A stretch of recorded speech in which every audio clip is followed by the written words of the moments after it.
It's Woman Crush Wednesday, and you know what that means. Diana Master and Aina Riza Kweo here to entertain you on a not so chilly, I think it's a great Wednesday morning. It's no longer cold, actually. It's no longer cold, yeah. But it's us also wearing jackets.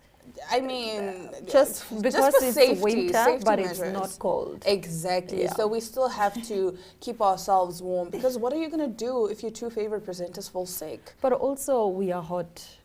Exactly. We produce the heat. We produce the heat. I actually prefer winter because summer is very hot. So imagine being hot and it's hot outside. Imagine. Like some of us suffer in summer. All right, this morning we will be talking about a bizarre diet later on in the show. Quickly talk to us about some of the diets that you've embarked on previously or those that you're doing currently. All right, so because I am quite active in the fitness scene, I have tried a few diets, just mainly for research purposes. Okay. I don't believe in diets. I believe in more lifestyle changes rather than diets. Because the thing is, with a diet, for example, you go on a vegan diet, right? You try it for a month. You see the results that you want. You lose the weight that you want.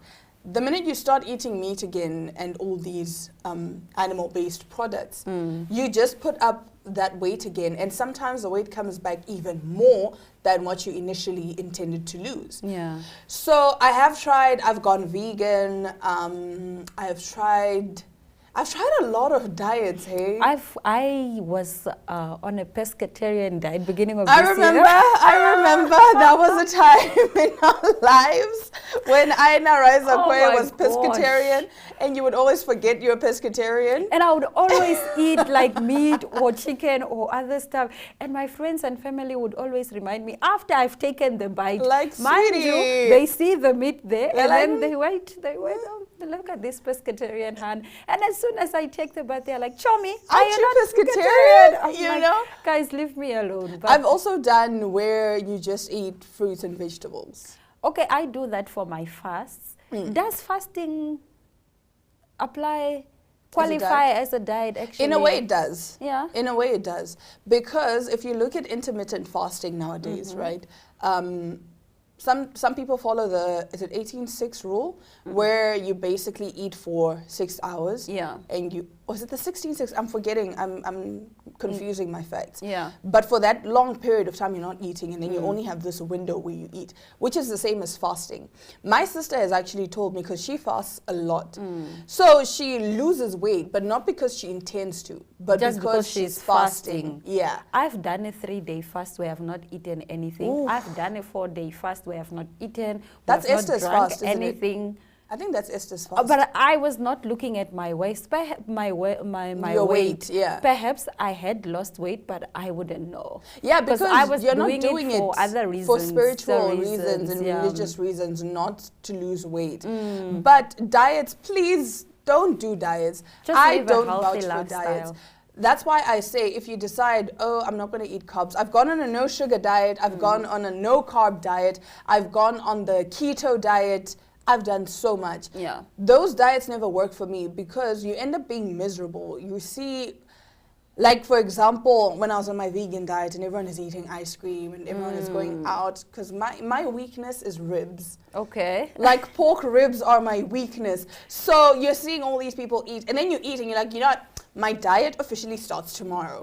So you're so miserable in that time. And again, you're depriving your body of certain nutrients. Yeah. Because your body needs all of these nutrients. It needs carbs, it needs fats, it needs all of these things. That's why you need to eat a balanced diet. Whereas with like the keto diet, where you're not taking carbs, you're taking healthy fats. I don't believe in that because you're still depriving your body of other nutrients that it needs. So I just say eat everything in moderation. Yeah. Or you can try intermittent fasting, because intermittent fasting actually works. Eat everything in moderation. Eat everything in moderation. Or you can follow the 80-20 rule, where 80% of what you're eating is healthy food and the 20% is when you indulge in your guilty pleasures, your chocolate, your sweets, all of that. That's the kind of diet I would recommend. Speaking of guilty pleasure, a man eats McDonald's and loses weight. We will be right back shortly.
In our freshly brewed news this morning, it seems the Grammys are once again a topic of discussion on our show. Gosh.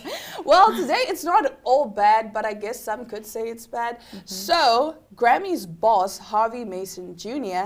says music with AI created elements is absolutely eligible for entry. Eligible? It's eligible, sweetie. Okay. So, the boss of the company behind the Grammys has clarified the ceremony's stance on the use of artificial intelligence in the music industry. Recording Academy CEO and President Harvey Mason Jr. said AI or music that contains AI-created elements is absolutely eligible for entry and for consideration for a Grammy nomination, period. It follows new guidelines which said that AI-only work was banned and that only human creators are eligible for a Grammy, the world's most recognized music award. The new rules also stated a work that contains no human authorship is not eligible in any category. The addition to the rule book, which the Recording Academy said was made in a bid to better reflect the evolving music industry, sparked a multitude of headlines. Music creators must also contribute to at least 20% of an album to earn a nomination. Previously, any producer, songwriter, engineer, or featured artist on an album could earn a nomination for Album of the Year, even if the person only had a small input. Mr. Mason Jr. said the Grammys, much like the music and performance industry as a whole, was still coming to terms with the new technology. I don't know how I feel about this. I think I'm saddened. I think it's unfair. So what happens then to the human creativity? Because now everyone is going to use AI and they are going to make music of that. So what happens to the real talented people who are supposed to be celebrated but don't necessarily have the means? Well, I guess like he said, you can't submit a song that's fully AI. There still needs to be an aspect of human touch. So I guess the vocals could be an actual human, or some of the instrumentals could be done by a human. But still, it kills creativity. I understand what you're saying. It kills creativity. Sure, AIs can produce songs at a way faster speed than human beings, but you can't necessarily connect to that music. I've heard news being read by an AI, and it sounds so unsettling. You can still tell AI. You can still be like, yeah, no, that's AI. And like you're saying, it takes away from that connection that we have with the music. We are suffering as human beings. We're supposed to, these are our lifestyles. We are creatives for a living. Exactly. What are we supposed to do? What are we supposed to feed ourselves and our families with? Exactly. If now AI is taking over all the jobs and already over. There's a shortage of jobs. And now there's going to be unemployment just keeps shortage. Booming. Exactly. It's going to skyrocket. So I'm not a fan of this new stance on the Grammys where they're saying AI is absolutely eligible. And that is on period. And that is on period. Because here he said for Album of the Year, the person needs to put 20% work. No. But here with AI, he didn't specify how much of it could be AI. Because what if I make 90% of the song AI and I just go there, do ad libs yeah, yeah, and then What now? What now? And then now I win a Grammy. And then I win a Grammy. Guys, let's take each other seriously, man. Let's take each other seriously. Somebody who's taking their weight loss journey seriously. A man in Nashville set out to lose weight in the most unusual way, eating only McDonald's food for over 100 days straight.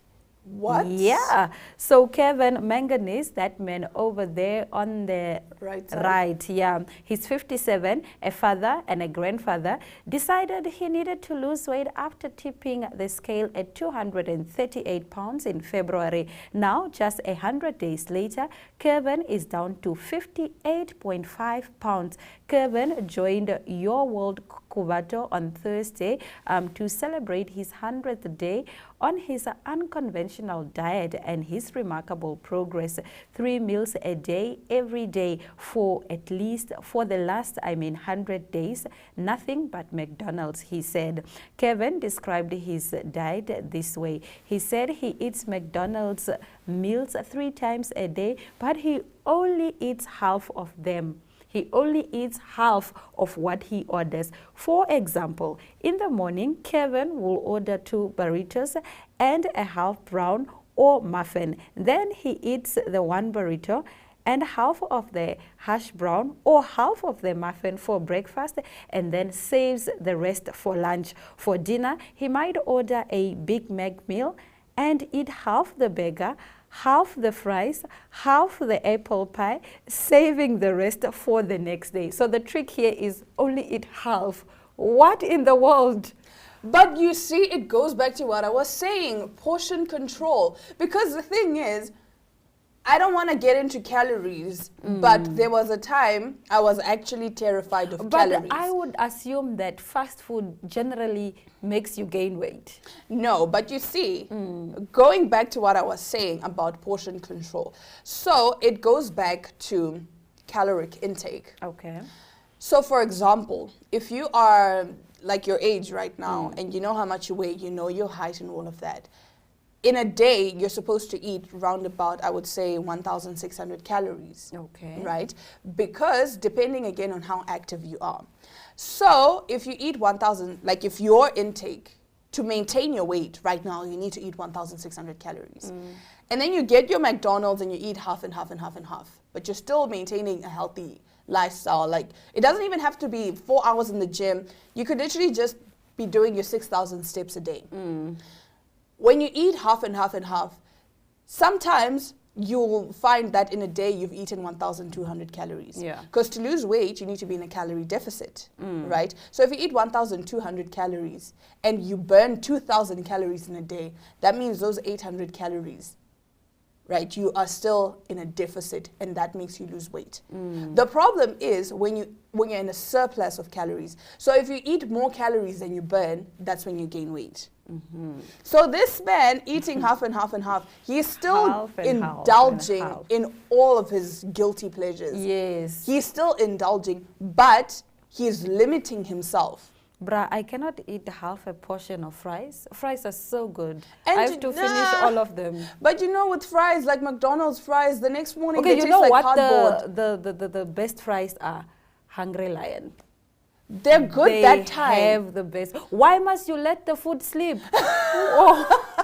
Why must the food sleep so you can eat it the next day? Eat the food now, finish the food. So what, you get a small portion. But I am particularly guilty of letting my KFC sleep over. I like And it doesn't sleep from the night before. No, if I buy KFC today, I save it for tomorrow because it sleeps harder the next morning. Okay, maybe or the the next chicken. Day. But they're by the chips. No, they taste like cardboard. I can't have fast food fries the next morning. I cannot. No, it's just like it's cardboard. good. But I still don't understand. Like you're saying, you would assume that fast food would still, because I mean, there's a lot of bad stuff in there. I think there was oil, something the that MSG. there's an additional thing maybe that he was doing that he's not telling us. Because it could literally be that he also works out, maybe. He probably also works out, he's not saying I work out, he's saying I only eat McDonald's. But it could also be a thing of, yes, he only eats McDonald's, even though he's saying for breakfast, lunch, and dinner. He could be intermittent fasting. Because the thing is, when you're intermittent fasting, your body is still burning fat. And maybe he just naturally has a fast metabolism, because if you have a fast metabolism, you burn the food quicker and you lose more weight. So he could probably be intermittent fasting and having one McDonald's meal a day. That I would believe to lose weight. Maybe I should try it. You should. But we don't have McDonald's here. We You don't can try have KFC or Hungry Lion. I feel like I'd get tired after 100 days. No, I love KFC. I would eat KFC For 100 days? For a million days. Oh my goodness. Girl, okay. Anyway, moving over, a Mzansi wife tattoos her husband's face on her arm as a birthday gift. Wild. Oh, that's so nice. Oh, so mwah. While marriage is meant to be forever, the option to get out of it is always there. However, once you get inked, that's it. It's there forever. This Mzansi wife is so committed to her husband that she even got his face tattooed onto her arm as a birthday gift to him. Taking to TikTok, Czar Mrs. M shared the special moment when she revealed the priceless birthday gift to a clearly elated husband. The video captioned, "I tattooed my husband's face for his birthday," and this was his reaction, which has been viewed over 1 million times. Let's take a look. I tattooed my husband's face for his birthday, and this was his reaction.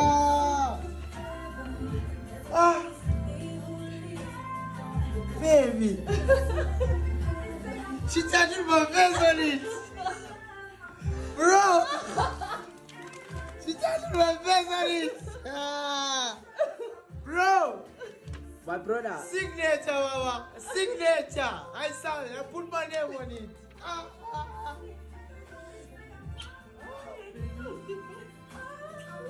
If you like it, you put a ring on it. If she likes it, she puts a face on it. Yeah. If you like it, put a ring on it, mama. If she likes it, she'll put a face on it. What's up, posses, mama? Kosha. Humarapo. Humarapo.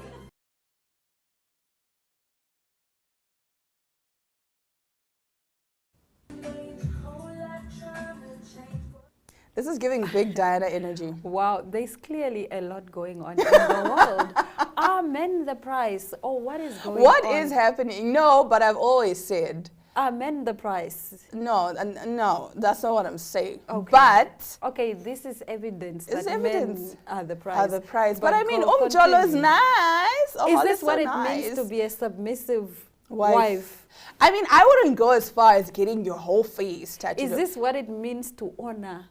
Yes. Your husband. Your husband. To my honor husband. your commitment. I would only I get... love it for her and you, but miss me out. Cut no, me I out. would get his face if he gets my face. Okay, yeah, that is understandable. But why do I gotta have your face? Why do I gotta have your face? I've always said what I want like our break up? initials. What if we divorce the next day? No, now I want our face. initials on our ring fingers. No, because I then with an initial you can always get it lasered off. So even the face, it's so much work. Now after... No, you can't get a face lasered off unless you get like a cover-up tattoo. Yeah. But even then, that's a lot of work and a lot of money. And a lot of pain. And a lot of pain. pain. These things are painful. It's painful. I would get his name probably on my wrist here. Okay.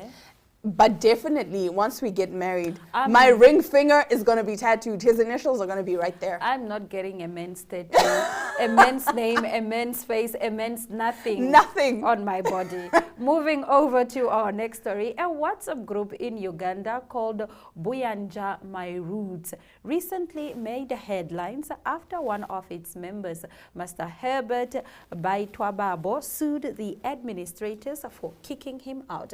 According to Master Baitwababo, the group, which is a social welfare organization, requires new members to pay subscriptions. The membership fee is 30,000. And we contribute when someone loses a loved one, and we also run medical camps for those who cannot afford treatment, and we also respond to emergency calls such as disaster and arson attacks. Master Baitwababo says the admin kicked him out after a dispute over the management of the group's funds. I questioned the contribution that had been collected since 2017. I demanded accountability and questioned the structure and legality of the organization, he said. On the 16th of May 2023, a magistrate court granted by Twababo's wish and ordered the WhatsApp group to reinstate him. My prayers were just to and that I would be reinstated in the group, which they did, and secondly, that the court would grant me a permanent injunction so that I would not be kicked out again. Why do you want to be in this group so badly where there's clearly no accountability? True, but I understand what he was saying. It's a good initiative and it's a good group to help out when a loved one dies. It's a community. It's a community. Love that. And I understand what he was saying. Like, he questioned the funds. Like, wait a minute. Where is the money? Where's the money? We've been contributing since 2017. Somebody dies, but then you see there is no flowers. There's no, yeah, you know, they're not giving the person money or they're not giving the bereaved loved money. Yeah. I mean, money to mourn and money to help with the funeral costs. So I understand why you'd want to come back, because, I mean, you have to understand this man has also been contributing since 2017. He can't just leave, because it means that if one of his loved ones dies, he's not getting any money because he's no longer part of the group. So I would definitely sue as well, to say no. Or if you're not going to reinstate me into the group, give me the money back that I've been paying since 2017. Pay it all back to me. It only makes sense and it's only fair. Yeah, it makes sense, and but he shouldn't. Why do you want to be in this group? Create your own group. Have accountability for yourself and the people that you're going to be engaging. Why do you want to force people into accounting to you? But that's why I'm saying he could do that. No, he shouldn't do that. If he feels he's not welcomed, or if he feels something is fishy in this group, move out, create your own group. Why do you guys struggle with this thing? It's not that difficult. Be your own person. If people are treating you badly, move on to where you're being treated correctly. True. Or like you said, he could just start his own WhatsApp group. Exactly. Just demand your money back. Since he has the morals, start your own group. Get your money back, start your own group, and no, do it why better must this you time. get your money back? I've been paying since 2017. Yeah, but you're doing it from the goodness of your heart. No, it's not from the goodness of my heart. Because the thing is, if we decide we're starting a group and each month we're contributing, because Diana.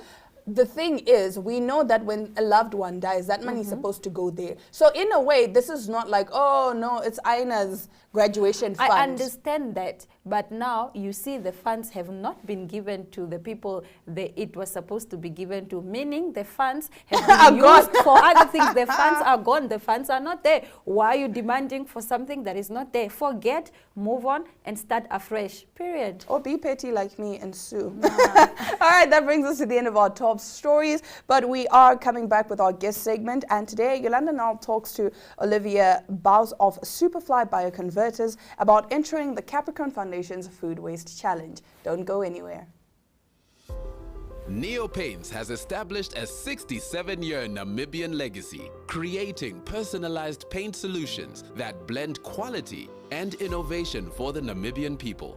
We pride ourselves in being a 100% Namibian-owned company, investing in our country and our people by employing and empowering true Namibians. With every brushstroke, Neo Paints commits to our quality guarantee and always delivering a coat of excellence. At Neo Paints, we always stay true to our country. We are as Namibian as you.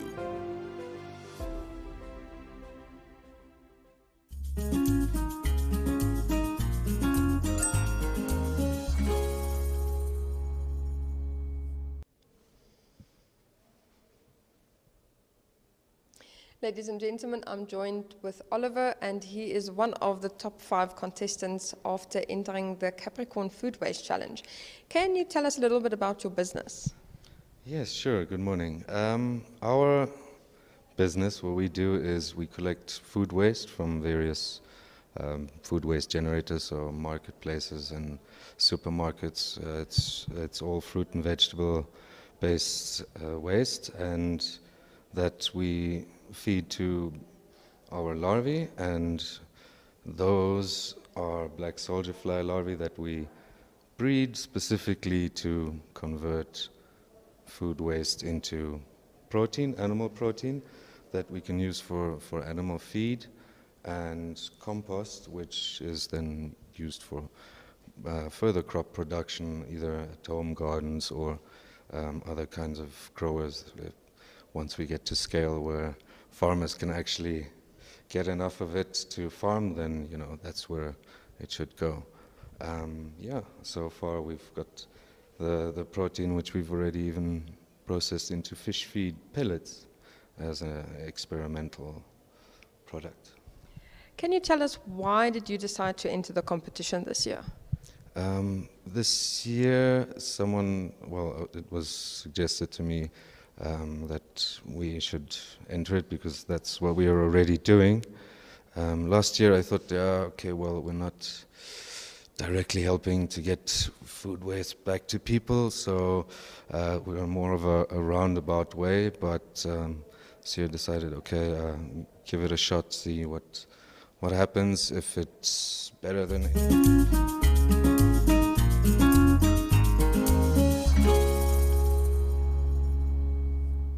Well, they say all good things must come to an end, and that brings us to the end of today's fantastic, exciting, controversial episode of Smell the Coffee. Until tomorrow, it's all our love, all our light, and adios.